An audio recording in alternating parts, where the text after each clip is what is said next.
Hey guys, it's Gabby, and today I'm going to be doing some 1-minute book reviews.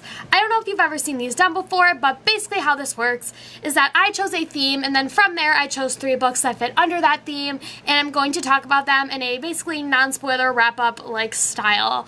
And the theme that I chose for this video is Summery Contemporaries, because it's just that type of season, and really these are the only time of year that these type of books get to see the light. So I wanted to highlight some of my favorites from this year, and I wanted to make full reviews of each of the books that I mentioned in this video. There are 3, and I never got a chance to, so this is kind of my way to get to talk about all my in-depth thoughts of all 3 of these books, because I did mention them in my wrap-up, all 3 of them, but I didn't get to talk about them very much in depth because I had so many other books that I wanted to talk about and highlight, so this is my way to just focus on the summery contemporaries that I really enjoyed this year. So I hope you guys enjoyed this video, and if you want to see me do more similarly styled videos like this, make sure that you give this video a thumbs up and comment down below what specifically you would like to see me do in this style. So without further ado, let's get started. So the first book that I'm going to be talking about, I do not actually have a physical copy of because I read it as an ebook, and that is The Unexpected Everything by Morgan Matson. And this has pretty much been the contemporary of the summer. Everyone has read it. It's been all over BookTube, all over Bookstagram. It's just the summer contemporary.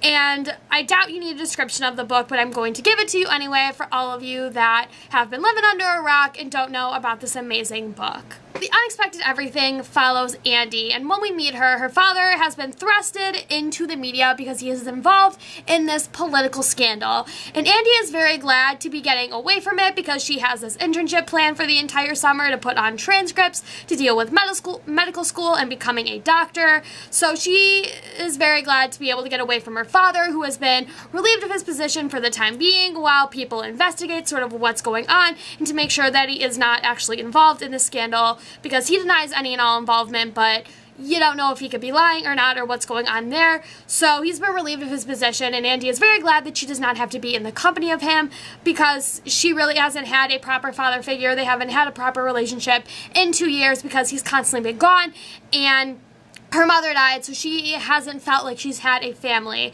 So she's just very glad to be getting away from this whole entire mess. Because of her father, her letter of acceptance, or like her letter of like recognition, sort of a letter that somebody sent in that said, oh, okay, you should let her in. I can't think of the term right now. But that letter was pulled from the person who wrote it, so now Andy is not allowed to go to her internship program. And so basically this whole summer she's free and she has no plans, which means she's going to have to spend it with her father, and this has suddenly just become her worst nightmare. So this story follows Andy in sort of her journey in the summer in her life, in which she grows a lot more as a person, and she has to work to mend her relationship with her father. And then, you know, she's gonna be able to spend the summer with her best friend, so getting to be able to work on their relationship, and then maybe getting a boyfriend and falling in love and having a relationship there, and then doing something else with her summer because all of her other friends have jobs and responsibilities, so her finding a job. In this case, she ends up choosing dog walking, so how that impacts her. And just seeing this summer in Andy's life in which things didn't go out as she planned, and becoming a better person and growing and changing in this summer in her life because things are a little bit more unexpected than she planned them out to be. And I absolutely loved this story. It's just so good. It was my first Morgan Matson book, and so many people said that this isn't even her best book, which surprises me because I absolutely love it. So I don't know what that says about all of her other works. I got an audiobook for Since You've Been Gone, so I'm really excited to listen to that sometime soon. But I cannot wait to read more of her books because The Unexpected Everything was so good. It's actually a pretty hefty contemporary. I don't know how many pages it was, but I think it's like double the length of a regular contemporary, which really made me excited because I hadn't read a hefty contemporary in such a long time, and I think every page of that book was necessary and told the story so well. And I love all the characters and how the story is more character focused, because I feel like a lot of stories are focused more on plot, and so you really don't get to enjoy the characters and learn more about them and feel them and get to be able to relate to them and connect to them. And I really like that you get to focus on these characters and their emotions and their journey and their relationships. And it's just something that I love about contemporaries, is relationships with characters, which is such a big focus of every contemporary. And what makes a story contemporary is those whole ideals of relationships. And I just love it in this book because they're all written so well and so unique. And I love how the relationships go about being healed and broken and fixed, and how all of that happens. It's so well written and such a beautiful contemporary. I cannot wait to read more from Morgan Matson. Just a 5 out of 5 star book, and I love to know what your guys' thoughts are on this book, because pretty much everybody else has read it this summer, and I want to fangirl about it with somebody, because there's so many moments in this book where I was literally screaming to my Kindle because I'm like, how could this happen? And just, why would you do that? And just, it's a book that really makes you just feel and grab onto it immediately, and just, it's such a roller coaster, and I absolutely love those type of books. It's written so well. Absolutely in love with Morgan Matson. I cannot wait to read more of her books. So the next story I'm going to be talking about is one that I've mentioned on my channel a lot recently, and that is Summer Days and Summer Nights. And this is a compilation of short summary romances written by 12 different amazing authors in the YA community, and it's all edited together by the lovely Stephanie Perkins, who wrote the Anna and the French Kiss series. At least that's what she's most well known for. And I really loved reading this book. I think it was really fun to get a sampling of each of the different authors and their writing style, because there's a bunch of authors in here that are really well known to me that I've already read their books. Leigh Bardugo, Cassandra Clare, and Veronica Roth really were the big ones for me of their works that I'd already read. So I was very excited to go into this having already read some of the authors' works and being excited about getting to read something else from them, but it was also really fun to get to read from new authors and getting a glimpse of their writing style and kind of being able to decide whether or not I want to pick up anything else from them. And it's really fun to see how the love stories are written, because you have anywhere from like 30 to 60 pages at most to tell this love story.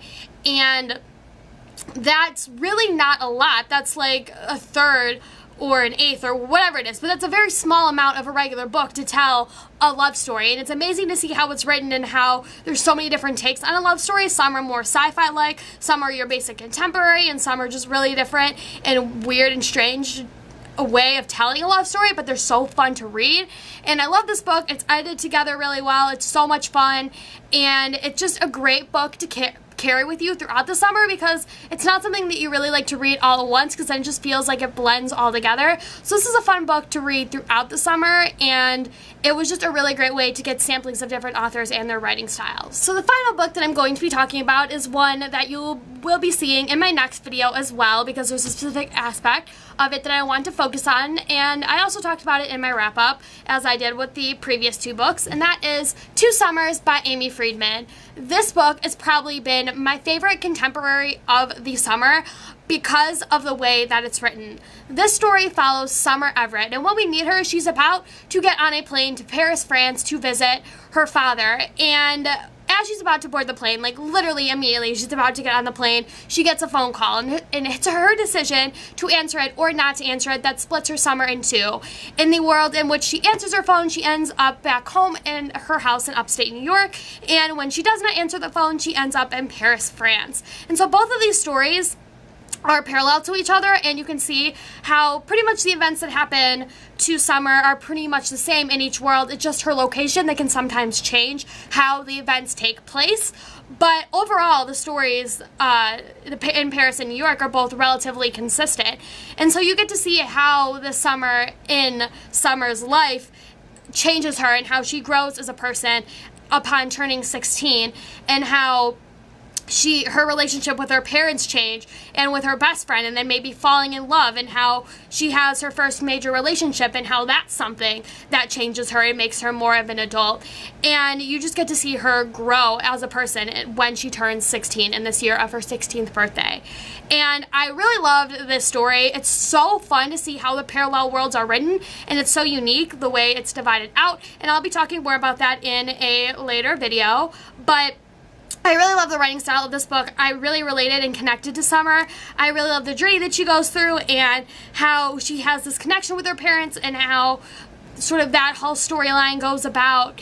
And how her relationships with these other male characters that she meets, how those sort of work out and how that relationship works out for her, because romances are always really fun to read in contemporaries, but then also her relationship with her best friend and how she goes about dealing with that. Also, while finding out there's something about her family that she never knew before that could basically change her whole entire life. So finding that out and going through that whole emotional journey is something that's also really interesting to read about. It's such a fun story. I knew absolutely nothing about it when I picked it up, and so it was really fun to get to read this and get to go through that whole journey and really find out what the story is about and to connect with the character of Summer, because I think she is such a relatable character because we are both similar in age, and it is really great to get to read her story and be able to connect to a character who is the same age as me and seems like we have similar characteristics. So it's interesting to get to read that and get to see her storyline and where everything goes. This is such a fun contemporary, and I definitely recommend you pick it up